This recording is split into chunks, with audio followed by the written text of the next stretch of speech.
Donald Trump's statements on the Gaza Strip have not fallen on deaf ears. The Israeli defense minister has already given orders to the army to prepare for the so-called voluntary departure of the Gazans. American control of the Palestinian enclave, expulsion of the Gazans into neighboring countries, and transformation of the Palestinian enclave into a Middle East Riviera. This is the plan of the US president. Even though the White House has since nuanced Trump's statement, concerns remain. What Trump is proposing is clearly catastrophic for Gaza, but it would also be destabilizing for regional countries.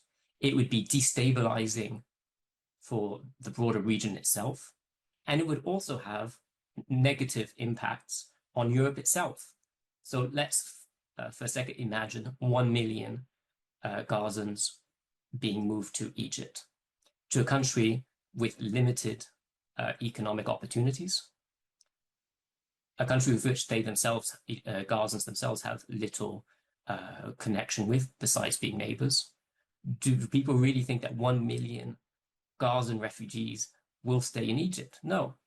Thousands of them, tens of thousands, will seek better economic prospects further afield, including in Europe.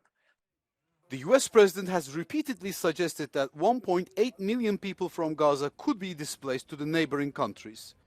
This proposal echoes the forced displacement that followed the creation of the State of Israel in 1948 and 1967, an option repeatedly rejected by Egypt and Jordan.